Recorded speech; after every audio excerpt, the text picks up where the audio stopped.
Vamos nessa. Então, a gente viu na primeira semana, a gente viu sobre corrente elétrica. Vou fazer uma revisãozinha rapidinho aqui para a gente entender. Ó, a gente viu que corrente elétrica é movimento ordenado de elétrons. Eu vou mostrar no circuitinho, fica mais fácil. Ó. Então, tá aqui um circuito.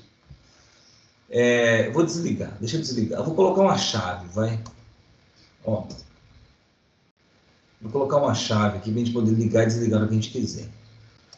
Então, tá aqui, tá desligado. Mas você percebe que em todo o circuito você tem elétrons livres. Só que aqui não está representando, mas eles têm um movimento aleatório. Quando eu ligo a chave, eu passo a ter um movimento ordenado de elétrons. Certo? Então, esse sentido que está sendo mostrado aqui é chamado de sentido real da corrente elétrica. Mas, no dia a dia, a gente vai representar assim, ó, do mais para o menos. Esse é o sentido convencional. Sentido real agora. Então, por que os elétrons se movem todos para o mesmo lado? Por causa disso aqui, ó, por causa da bateria. Ela cria uma diferença de potencial. É como se fosse um desnível. Cria um desnível aqui, diferença de potencial. Isso aqui é dado em volts. Olha aqui, ó, 9 volts. O que mais que a gente vai ver agora? Então, a gente já viu que corrente elétrica é o movimento ordenado de elétrons no fio condutor, e o que causa isso é a diferença de potencial. Hoje a gente vai estudar resistência elétrica. Se eu clicar na lâmpada aqui, aparece escrito aqui, ó, resistência 10 ohm.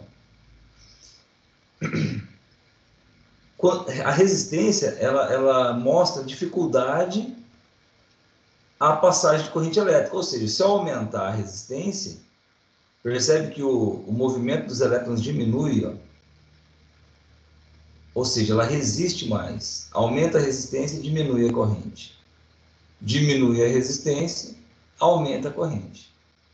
Certo? Então é isso que a gente vai estudar hoje. Então vamos ver. Eu vou pegar aqui nesse circuito e vou colocar alguns valores. Então, primeiro eu vou colocar aqui. Vamos ler, né? Eu vou ler alguns valores. Eu vou ler a tensão na lâmpada.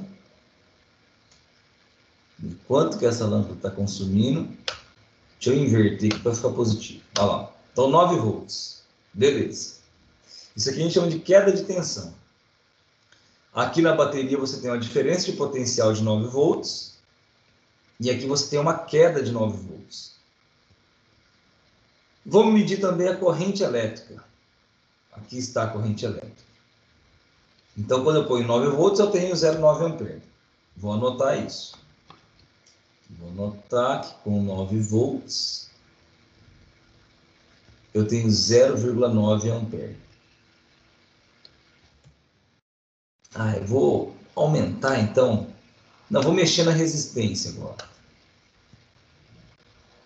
Não, eu vou mexer aqui.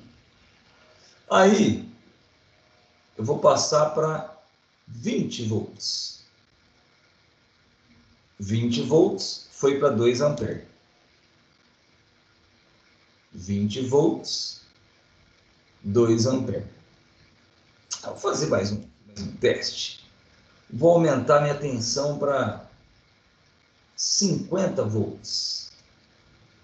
50 volts de tensão, 5 amperes.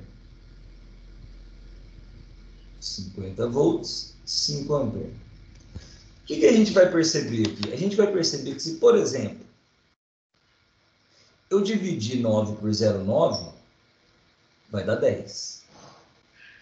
Se eu dividir 20 por 2, vai dar 10. Se eu dividir 50 por 5, vai dar 10. Certo? Esse valor aqui vai ficar sempre constante, ou seja, o U e o I eles são proporcionais. Se aumenta o U, aumenta o I, aumenta o U, aumenta o I, aumenta o U, aumenta o I. E se eu dividir um pelo outro, dá sempre o mesmo valor. Esse valor que eu obtive fazendo essa divisão é a resistência elétrica. E você percebeu que ele ficou constante. Isso se chama primeira lei de Ohm. Então, a primeira lei de Ohm diz o seguinte, que a resistência é constante. É isso. Como é que eu calculei a resistência? fazendo o U dividido por I. Ok? Bom, vamos ver isso num gráfico. 9 volts, 0,9 ampere. Eu vou colocar o U aqui na vertical e o I aqui. Se eu colocar 9 volts, vamos colocar aqui, 9 volts, 0,9 ampere. Se eu colocar aqui 20 volts, é lógico que não é aqui, tá fora de escala, vai dar 2 amperes. Se eu colocar 50, veja quanto que 50 é aqui. 50 vai dar 5 amperes. Ou seja, você vai perceber que o teu gráfico é linear. Você vai ter uma reta. Quero ver eu conseguir desenhar uma reta agora aqui. Consegui. Vai ser uma reta. Então, sempre que o gráfico U por I der uma reta, quer dizer que ele está obedecendo a lei de Ohm. Por que eu estou falando obedecendo a lei de Ohm? Porque é uma lei que ela vai ser desobedecida. E aí uma possível pergunta em exercício seria o seguinte: esse resistor aqui obedece a lei de Ohm? Nesse exemplo que a gente fez, sim. Ele obedece a lei de Ohm porque o R dele é constante, a resistência é constante. Mas pode acontecer dele não obedecer a lei de Ohm. Quer ver? Ó. Por exemplo, num caso real, uma lâmpada, ela funciona assim, ó. U e I. A hora que você... Ah, eu vou fazer o I, não. Não vou fazer o I, não. Eu vou fazer o R.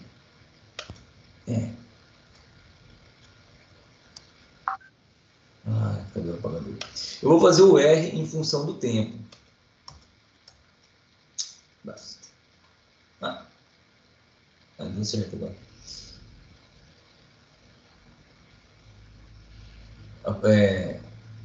Não, vou fazer a corrente em função do tempo. Isso é mais interessante. Ó, o que acontece com uma lâmpada num caso real?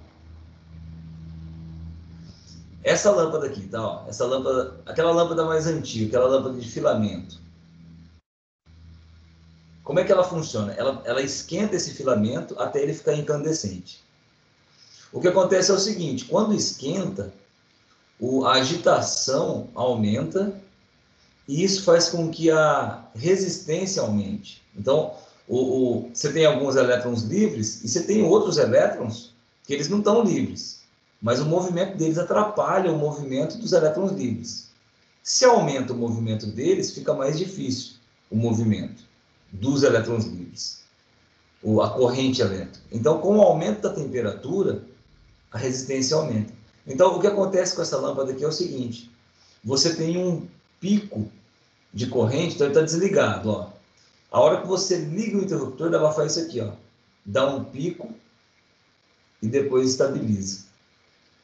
Por que dá esse pico? Porque a lâmpada está fria, a resistência está pequena. Se a resistência está pequena, ó, a resistência está pequena, a corrente é grande. Só que aí depois a lâmpada esquenta, a resistência aumenta, a corrente diminui e estabiliza. Então você tem um pico. Nesse pico, por exemplo, pode queimar a lâmpada. Certo? Por isso que antigamente, quando a gente usava esse tipo de lâmpada, era muito comum ela queimar na hora que você ligava ela. E a gente gostava de brincar de ligar e desligar para fazer boate em casa, e aí a mãe ficava brigando: ah, vai queimar a lâmpada. E queimava mesmo. Então, esse aqui é um caso de uma resistência que está variando com o tempo.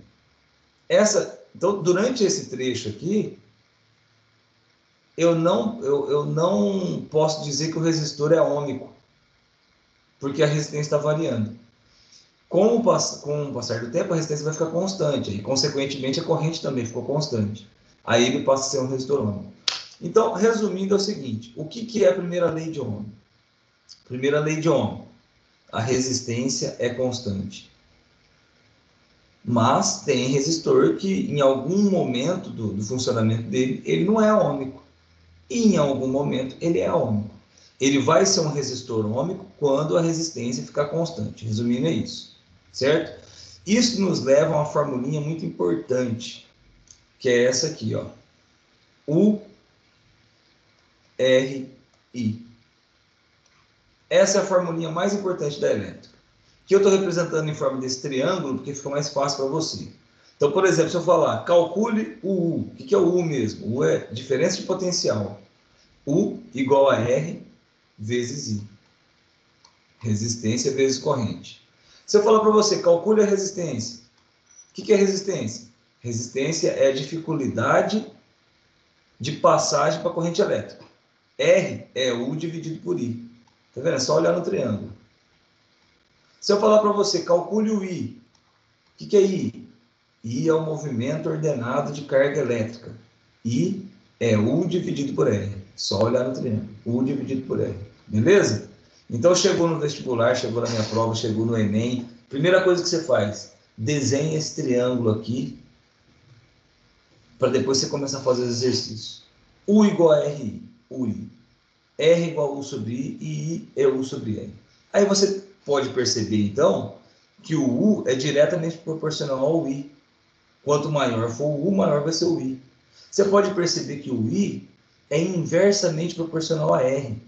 Quanto maior o R, menor o I. Certo? Então dá para você observar algumas coisas aqui. Então isso aqui é uma tradução da primeira lei de Ohm. E agora vamos para a segunda lei de Ohm. A segunda lei de Ohm diz respeito às características do condutor, as características de um fio. Então, por exemplo, será que um fio, deixa eu ver uma coisa aqui, ó. Eu acho que esse fio aqui tem resistência. Ah, não tem como, ou tem.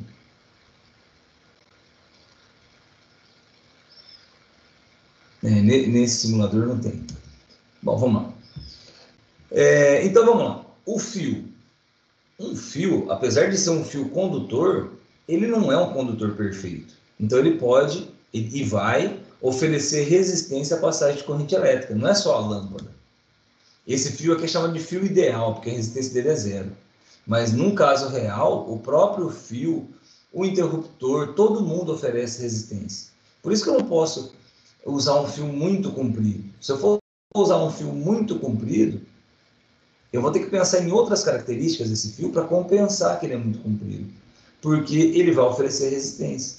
Então, o que a gente costuma fazer? Quando é muito distante a instalação, eu tenho que usar um fio mais grosso, pelo fato dele ser comprido. Certo? Então, é isso que nós vamos discutir agora. Então, vamos pensar no seguinte. Qual que será que é mais fácil? Nós vamos pensar na resistência elétrica. Qual desses dois fios oferece maior resistência? O fino ou o grosso? Qual que oferece maior resistência é o fino. Tá vendo? Vamos imaginar que se fosse um cano de água aqui, para passar água aqui ou aqui. É mais difícil passar no fininho. Então, maior resistência quando você tiver menor área. Outra coisa que a gente vai levar em consideração, que a segunda lei de Ohm vai levar em consideração, para calcular a resistência, é o material. Então, você tem condutores e condutores. Você tem condutores e bons condutores e péssimos condutores, até chegar num isolante. Então, aqui, ó, você tem que a prata é um excelente condutor, o cobre é um excelente condutor, o ouro é um excelente condutor. Agora já começa a ficar ruim, ó. O vidro já está mais para um isolante, a borracha é um isolante.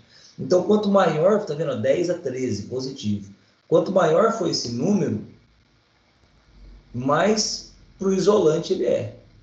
Quanto menor for o número, está vendo, 10 a menos 8.